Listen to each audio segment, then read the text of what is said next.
Hare Krishna. Hare Krishna. So let's stand the Mangalacharan.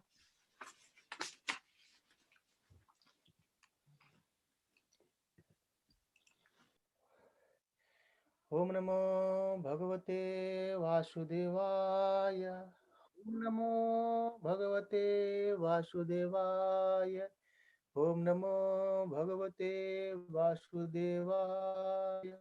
Narayanam Namaskritya Naram Chaiva Narottamam Devim Saraswatim Vyasam Tato Jayam Mudire Nashtaprayeshu Abhadreshu Nityam Bhagavata Sevaya Bhagavate Uttama Sloke Bhaktir Bhavati Naistike Krishnaya Vasudevaya Devaki Nandanaya Cha Nandagopa Kumaraya Govindaya Namo Namaha Namaha Pankajanaභාય Namaः Pankajamaline Namaha Pankajanetraya Namaste Pankajangrahe Om Jnanatimirandasya Jnananjanasalakaya Chakshur Unmilitam Yena Tasmai Shri Gurve Namaha Shri Chaitanya Manobhishtam Sthapitam Yena Bhutale Swayam Rupa Kadamayam Dadati Sopadantikam Nama Om Vishnu Padaya Krishna Pristhaya Bhutale Srimate Bhakti Vedanta Swami Niti Namine Namaste Saraswate Devi Gauravani Pracharine Nirvishesha Shunyavadi Shata Desatarine Jai Shri Krishna Chaitanya Prabhu Nityananda Shri Advaita Gadadhara Shiva Shadi Gaura Bhakta Vrinda Hare Krishna Krishna Krishna Hare Hare Hare Rama, Rama Rama, Hare Hare. Krishna. Hare Krishna. Hare Krishna. So, welcome you all again, and we'll continue our discussion today where we have left yesterday. So, today is Tuesday. Okay, so Krish-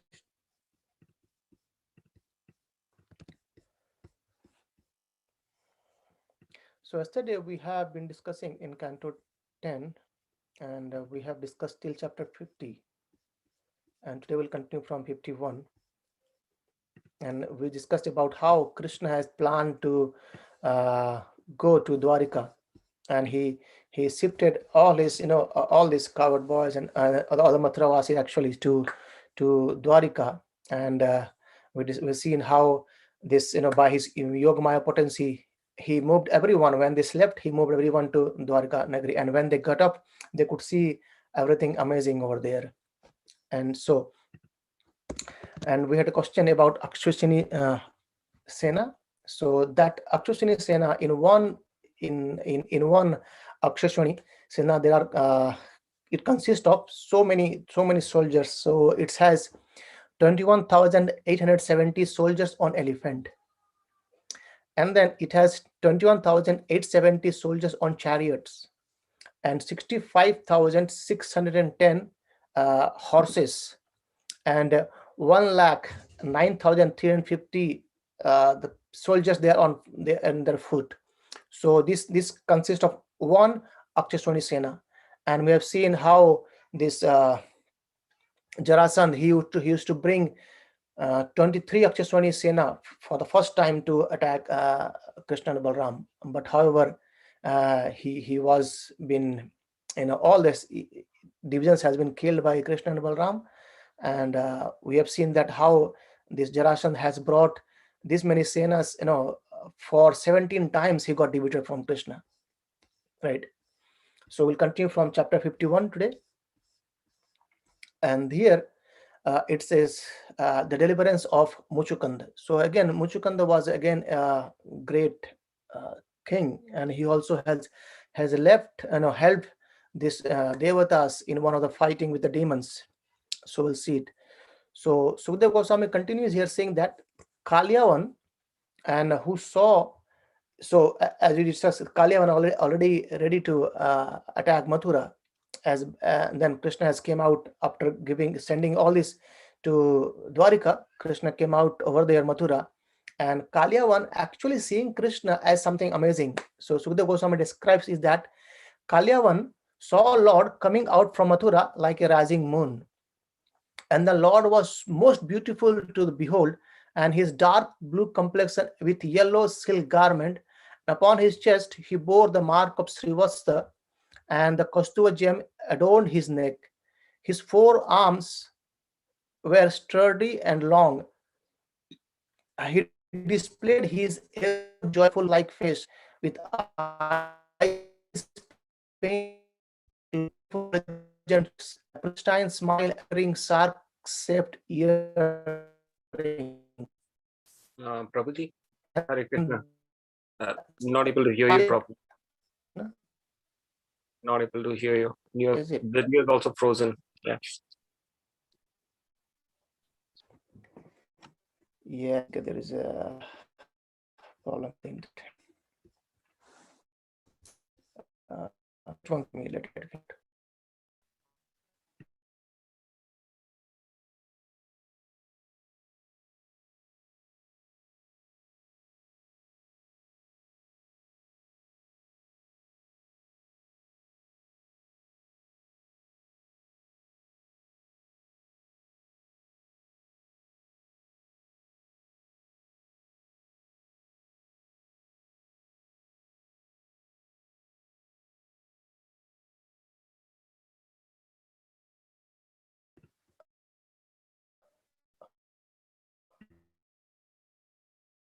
Let's see. I'm fixed after 2 weeks, until there's some problems with my network. So I'll continue again on chapter 51. So when Lord Krishna came out from Mathura, and he could see Lord, as if he is Krishna, Vishnu himself, and he could see Lord Krishna's beautiful, face. He could see that Lord coming with his yellow garment and others, and then he thought that this person must be Vasudeva, since he possesses the characteristics as Narada mentioned. So, we discussed earlier that Narada Muni had also told him about Krishna earlier, and he sent him to fight with him. So here he is actually experiencing the same thing what Narada Muni has told him. So now that Kālayavana hoped to fight with Lord Krishna through great mystic yogi, they cannot attain him. So Krishna, he thought, I will be catching Krishna. And then Lord in this way took Kālayavana far away to the mountain of cave. Actually, when this Kālayavana attacked Krishna, Krishna ran away from that war. And he was trying to deliver this Mucukunda. So for this plan, Krishna started running away, and this Kālayavana again he gave up his chariot as Krishna was in ground with his feet. So he thought also to follow the same rules of conduct for fighting, and he started running behind Krishna. And in this way, Krishna, as it looks like Kālayavana is holding Krishna, catching Krishna, but still Krishna is running away and he is following Krishna. And then Lord Krishna take Kālayavana far away and to a mountain cave, and there the Lord entered the cave, and Kālayavana he also followed Krishna. They sound clear now? Is it a bit better? Yes, Prabhu, you're perfect now. Hopefully it's Yes, Prabhuji. Yes, it's perfect. Okay, let's continue. Thank you. So, and as he entered this cave, there he could see a man sleeping over there. A man was lying there, and then he thought, so looks like after leading me for such a long distance, and now he is lying here as if he's a sent person. I know. So he's lying here, and by thinking this, he thought, let me slap. He thinks that this man is actually Krishna, who is sleeping and he's trying to cheat me. And then this Kālayavana, he actually kicked Krishna with, not Krishna, in fact the person who was sleeping over there thinking he's Krishna, he kicked him with all his strength. And then the man, who was sleeping, that's actually Mucukunda, he woke up from his sleep. And as he woke up from the sleep, and he could see Kālayavana standing beside him. So he could see Kālayavana in front of him. And this awakened man, Mucukunda, was very angry. And just as he post his glances on Kālayavana's body was burned into flames within a second. In a single moment, Kālayavana was burned into ashes. So then Parikshit Maharaj asked a question, then who was that person? Like, just by, how does he got this power? Just by looking at someone, he could make him burned. And which family does it belongs to? And how does he got this kind of power? So please describe me this. So by hearing this question from Parikshit Maharaj, Sukadeva Goswami narrated the story. He said that this was a king called as Mucukunda, who was born in Ikshwaku dynasty. And he was son of Mandhata. So once he had actually defended Indra and other devatas from the terror of demons. And the devatas, actually he lived there for a long time to help these devatas. And then those devatas, they said to him after a long time that, "Oh king, you may now give up this troublesome of being a guard to us, and you can actually leave now. And actually you have neglected all your personal duties and desires, and while engaging in protecting us.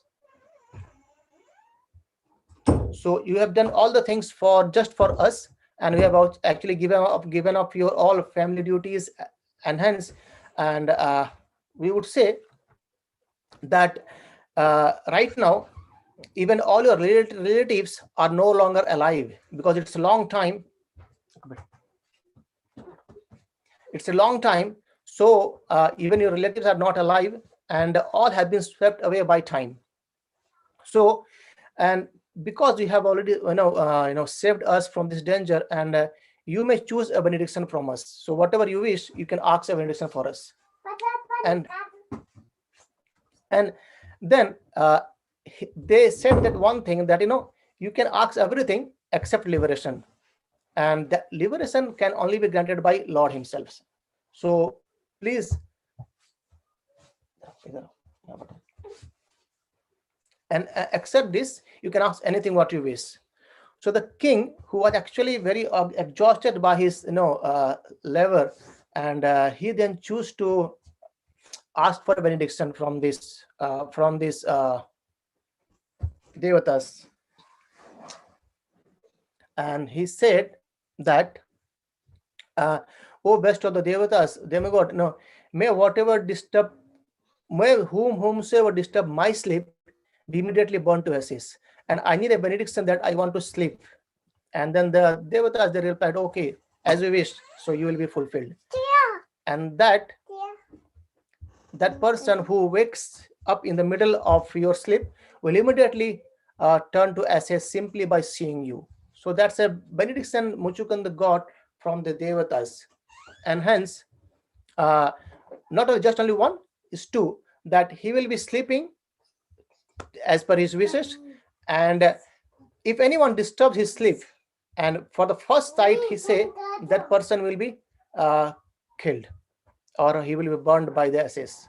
So then after that, thus the Lord, just after describing all the Goswami says that Lord actually came out and revealed himself to Mucukunda. So Lord came out, because Lord has actually went far in the cave, and he was hiding there. And after this Kālayavana being burned, Lord came in front of Mucukunda, and then he could see the Lord. That highly intelligent king was overwhelmed by seeing the Lord's effulgence, and he says that, "Who are you, and why have you came in this cave and in the forest?" And also I could see that you have very, very soft feet, like lotus petals, and you have been walking on this thorny ground. So are you sun, or are you moon, or are you sun god or moon god? Because your effulgence is very, very, very loud. So please let me know, who are you? And then by saying that, he says, "I think you are Supreme Personality of Godhead. And since you drive away the darkness of this cave, and so as if a lamp dispels the darkness when it's light. So looks like, you might be sun god, you might be moon god, or you might be Supreme Personality himself. So please let me know who are you. And then Sukadeva Goswami continues that Lord Krishna, he started speaking to Mucukunda. Lord says, my dear friend, I have taken thousands of births and lived thousands of lives and accepted thousands of names. In fact, my birth, my activities, and my names are limitless. And thus, even I cannot count them.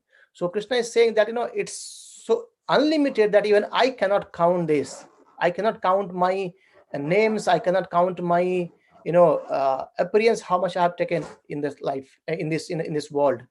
And even, we cannot even count these universes. So unlimited universes are there. In the similar way, Krishna says there are many, many expansion of minds, so I cannot count them.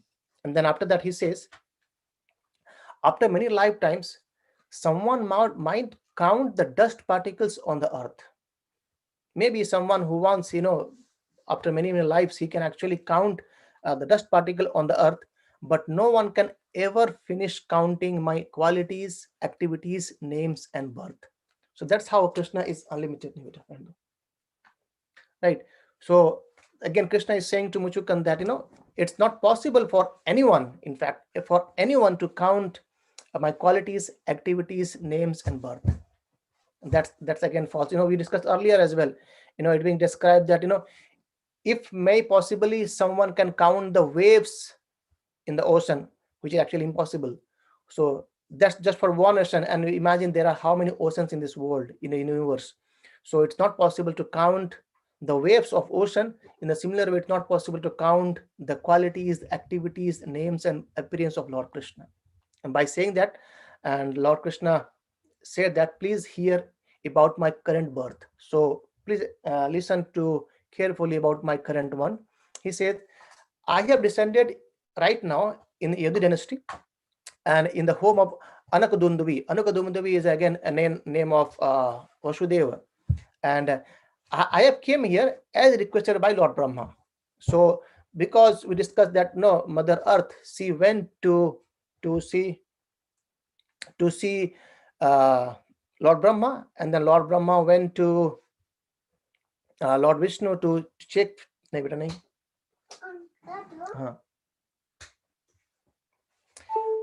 to see to help Mother Earth to deliver from the demons. And hence also I have killed so many demons and Kansa as well. And since in my past you have repeatedly prayed to me, and that's why I have personally came in the cave to see you, to shower you my mercy. So that's why you are actually very much, you are my devotee, and I am affectionately inclined to my devotees. So again, Krishna is assuring that the devotees, Krishna is inclined towards his devotees. And by saying this, Lord Krishna says, you can choose any benediction from me. Whatever you like, you can ask from me. And then I will fulfill your desires. And that's so Mucukunda said after that, oh Lord, the people of this world, both men and women, are bewildered by your illusory energy. So now Mucukunda completely understood about Krishna, and even Krishna has narrated very nicely about himself. And then he says, the people who are actually bewildered by your illusionary energy, they are unaware of their real benefit. And that's why they do not worship you. So people who are not aware of their real benefit, that's why the people do not worship you, do not accept you as God. But instead, they seek happiness by entangling themselves in family affairs, which are actually source of miseries. And that's how he says that, life after life, we are being engaging in sense gratification, and we do not see Lord Krishna or do not worship Lord Krishna.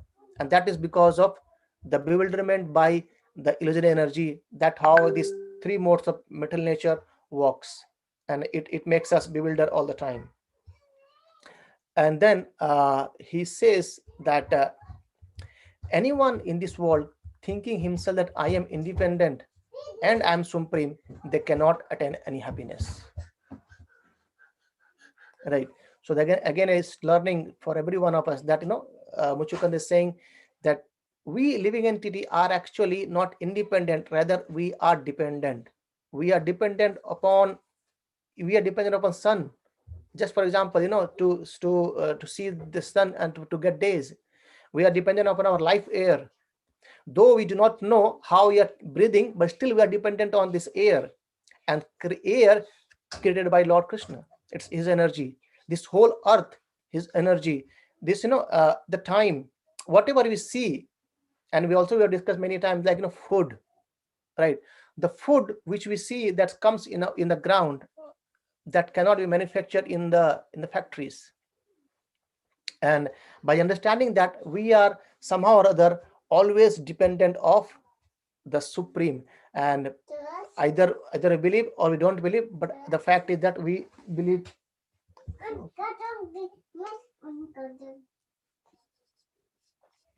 Right. And then after that, Mucukunda says, when the material life of a wandering soul has ceased, O Achyutya, he may attain the association of your devotees. Now again, he is glorifying that association of devotees are so important. And he says, and when anyone associate with your devotees, then they awakens in them devotion unto you. So to get bhakti is actually to associate with bhakta. So otherwise bhakti is not possible. Even Krishna says, it's very difficult to, even I do not give bhakti. So to get bhakti or to get the devotion, we have to associate with the devotees who have actually achieved it. And they have associated with the devotees and they have achieved it. So bhakti comes by association of the devotees, by association of bhaktas. That's Mucukunda again explains here. And he says, and by the association of bhaktas, the devotion in the heart awakens, and then you are the goal of the devotees and the Lord of all causes and their effects. So once a devotee becomes yours, and you become their goal of life, right? So it's both way. And as we surrender to Krishna, Krishna also take care of us in a very well way, so that we can go back to Krishna Loka, Krishna's Dhama and Vaikuntha Loka or Golok Vrindavan and associate with him in different pastimes. And here it's being said that Acharya Jiva Goswami and Vishnu Chakravarti, he agrees the following point, although it is stated here that when the material life causes one attain the association of devotees, in fact, it is the association of Lord's devotee that enables one to transcend material existence. So the association of devotees, again, very important here, being mentioned by Acharyas, that I'll repeat it. He says the association of the Lord's devotees enables one's transcendent this material existence. So again, with associating the devotees, we can actually transcend this material existence. Otherwise, it's quite impossible. Siya beta. Right. So in this connection, Sri Vishnu Chakravarti points out that the merciful association of a Lord's devotees make possible our determination to become Krishna consciousness. So that's again a very important point. That 1 second, please.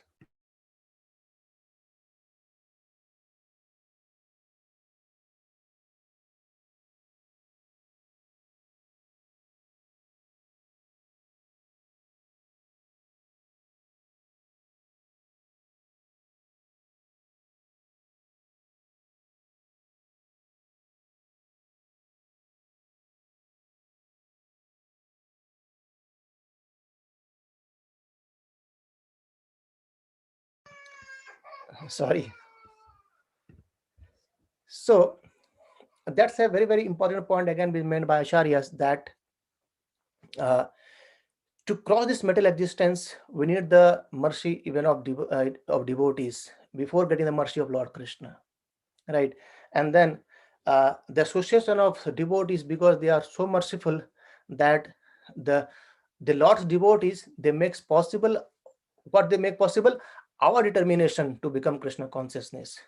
So they show us the path by which we can be determined in our uh, path of self-realization, in the path of Krishna consciousness.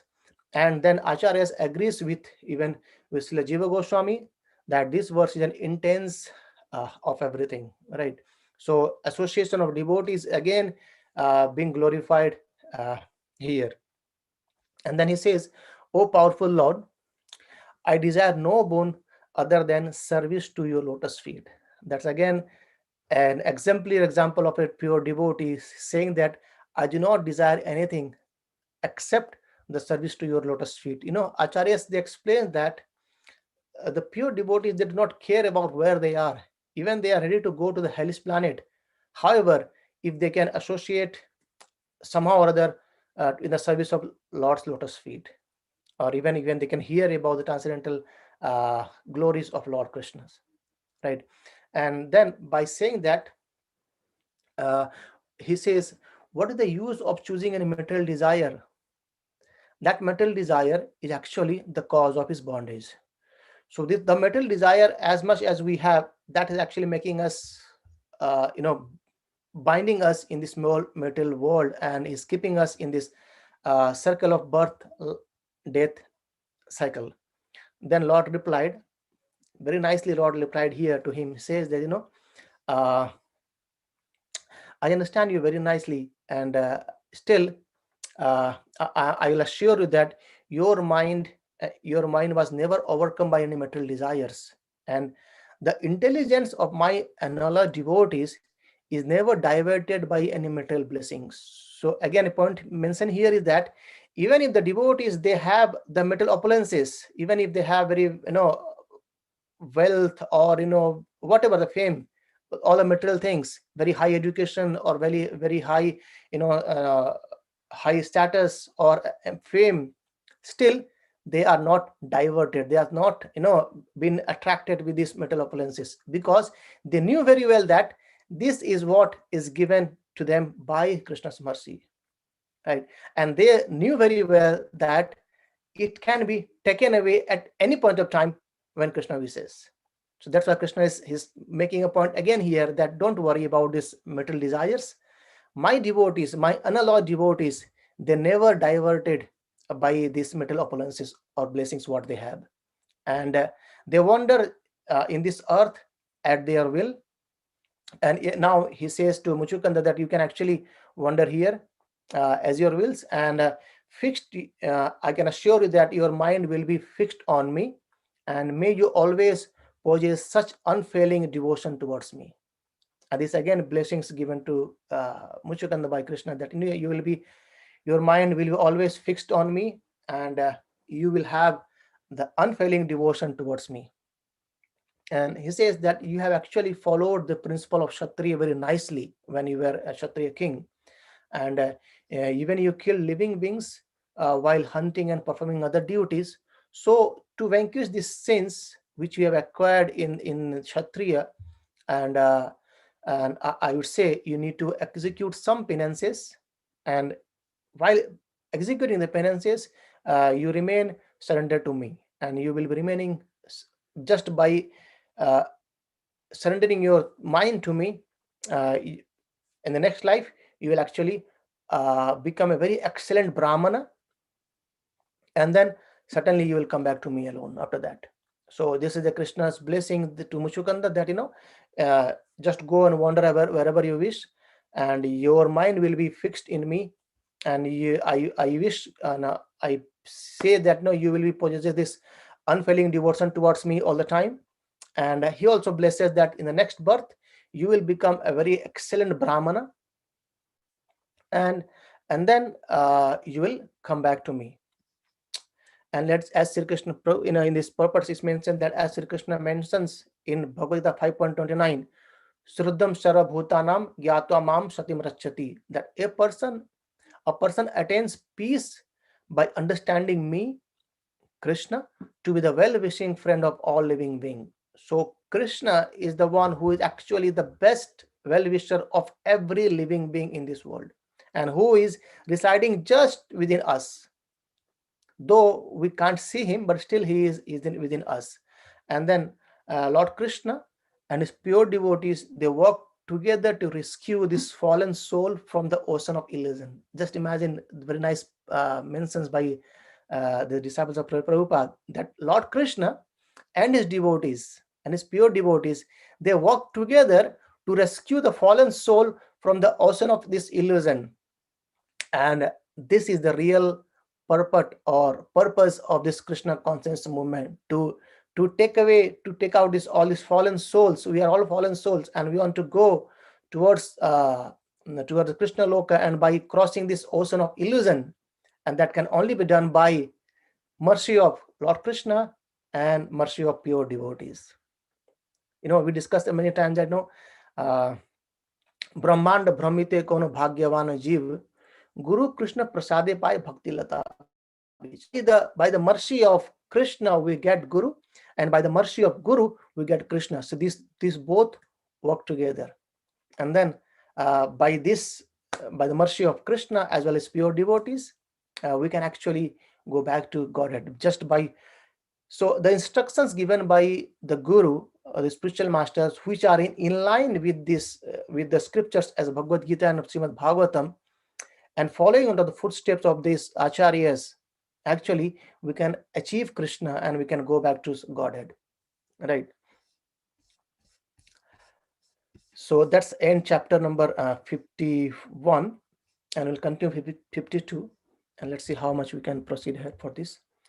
So after that, Mucukunda left for Gandhamadana mountain. Actually, when he came out from this cave, he could see that there are so many ages has passed, right? So he could see that all these the people around, they are very, very dwarf compared to him, and he is actually quite tall and broad as well. And he went to the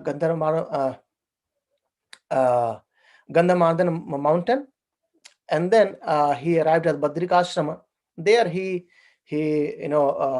worshipped Narayana, and then he performed some austerity, and then as told by Krishna, that he will take another birth in Brahmanas, and he will go back to Godhead again. And then after that, after delivering this Mucukunda and also killing Kālayavana, and Krishna came back, and he could see that Jarasandha has came back again with many armies. So Jarasandha is, he has been defeated by 17 times, but still he has so determined to fight with Krishna and Balarāma, and he came. And however, this time Lord tricks him. So this time Lord walked away, and he didn't fight with Jarasandha. As we see in Kālayavana, Krishna ran away towards this cave. In the similar way here, on the 18th time, when Jarasandha came, Krishna has walked away. And then by seeing this, the Jarasandha has laughed loudly. He said, okay, now he is actually going away. And then, however, he could not understand what the real plan of Lord. And then this Lord Krishna and Balarāma, they ran away from there, and that's how they got a name, very nice name, Ranchod. He has actually given up this battlefield, so he's also called as Ranchod Krishna, right? And then they are actually going towards Dvārakā, because everyone has already been posted to Dvārakā, and Krishna and Balarāma is now running towards Dvārakā from Mathura. And in the middle there was a high mountain known as Pravarshana, and Krishna and Balarāma, they climbed the mountain. And this Jarasandha, he actually followed Krishna and Balarāma, but he could not find Krishna and Balarāma. However, he was sure that Krishna and Balarāma is still there in this mountain, and he came back, and he actually he placed so many firewood on the sides of the mountain, and then he burned this firewood. And by that, this mountain have so many trees and others, and by thinking that if I make it burn, and they won't be able to go out and they will die. In this, that's a plan made by Jarasandha. However, Krishna and Balarāma are Krishna and Balarāma, right? And these two lord, they jumped from this mountain, and it's being said it's 11 yojana highs, and they started going towards Dvārakā. And Jarasandha, he thought that Krishna and Balarāma are being burned in this fire, and he came back to his kingdom. And then he even he took all this military force from Mathura, and he went back to his kingdom Magadha. And however, it's been described very shortly that Lord Balarāma had married to Revati. So also I think we discussed this in Canto 9, where it's been described that how did this Revati married to Krishna. There was a king called as Revata, and this king has went to see Brahma to find a appropriate husband for his daughter Revati. And when he went, actually there was some Lord Brahma was busy in some other activities, so he has to wait for some time in outside. And when Lord Brahma came out, there is so many yugas has passed away, and Lord Brahma told that there is no one now whom you think to be a nice husband for Revati. However, you can go to Dvārakā, and you can Balarāma, you can give your daughter to Balarāma. And when Revata comes, so Revati was from previous ages, right? So she was actually very tall than Lord Balarāma. And Lord Balarāma, he used his this hala, and he's put on his head, and she Revati, she made her as equal of these ages, the height. And then that's what described in Canto 9, and which we discussed earlier. And then Lord Kṛṣṇa married to Rukmiṇī Devi. So this is called as Vaidharvi as well, because the king Vaidharva, his daughter Vaidharvi. So, and again, Rukmiṇī is actually a direct expansion of goddesses of fortune. So, and the Lord did this by her desire. So Rukmiṇī Devi, she had this desire that Krishna would take away me, as if in a kind of as a kidnap. And so as been explained by Sukadeva Goswami, then Parikshit Maharaj asked him a question that I wish to hear about this immeasurable powerful Lord Krishna taking away his bride while defending many kings. So many kings like Salva, and even Jarasandha was there, even Shishupal and others. So I want to hear this whole pastime. And then as Parikshit Maharaj inquired more in detail, and Sukadeva Goswami narrates that.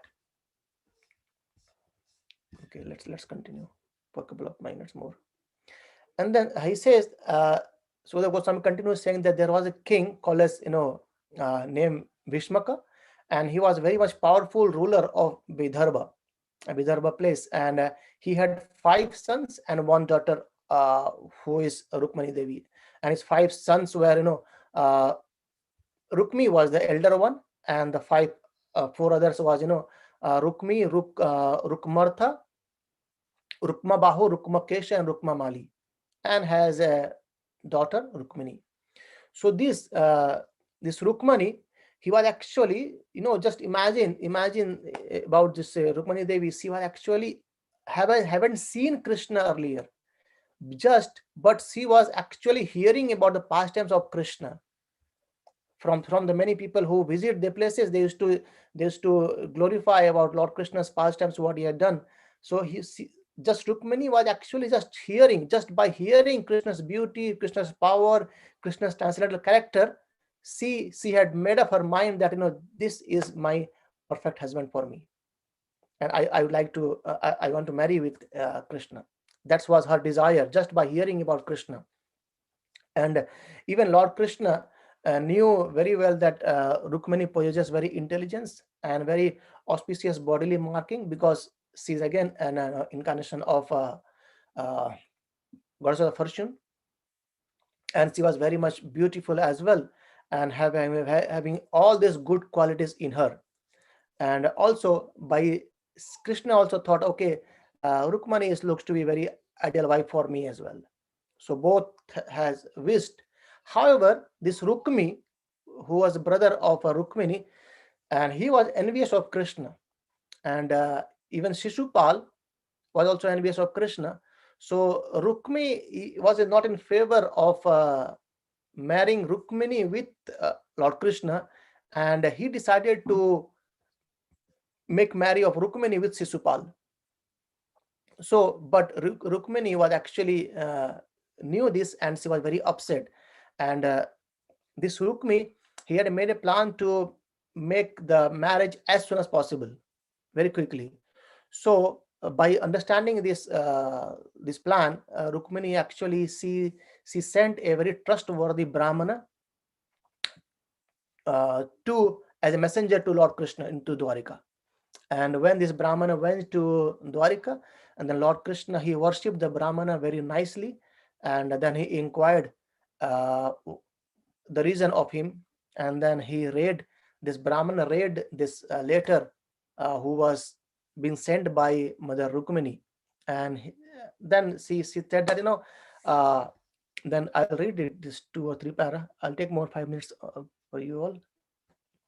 So she said that, O beauty of the worlds, having heard of your qualities, which enter the ears of those who hear and remove their bodily distress, and having also heard of your beauty, which fulfills all the visual desires of those who see, I have fixed my shameless mind upon you, O Krishna. Therefore, my dear Krishna, I have chosen you as my husband, and I surrender myself to you. Please come sweetly, O Almighty One, and make me your wife, my dear lotus-eyed Lord. Let Shishupal never touch the hero's portion like a jackal stealing the property of a lion. And then he glorifies, he's saying that if I have sufficiently worshipped the Supreme Personality of Godhead by my pious works, sacrifices, charity, rituals, vows, and also by worshipping the devatas, the brahmanas, the gurus, then oh Lord, you may come and take my hand. And this Shishupal should not take this, and or anyone else. And then she also informed Krishna what to do and how to do. She said that, tomorrow is my marriage, and he's going in before the marriage ceremony. We used to go to worship a Devi, and this is, and then you can actually, it's not possible for you to come inside this palace to take me, but we, as a tradition, we go out to worship Devi, and there you can come and take me from there, and you can kidnap me from there.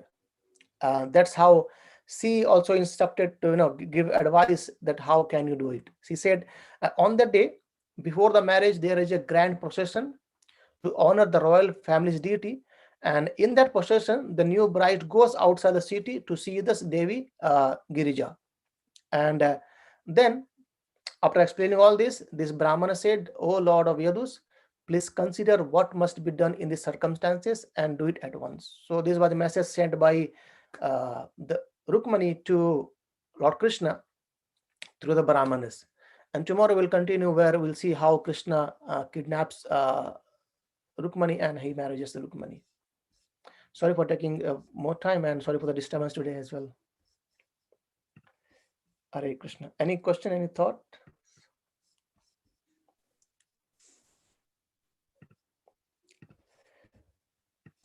Okay, if not, we can stop here today and we'll continue tomorrow. Thank you, everyone. Grantharaj Srimad Bhagavatam ki Jai. Srila Prabhupada ki Jai. Vaishnava Vrinda ki Jai.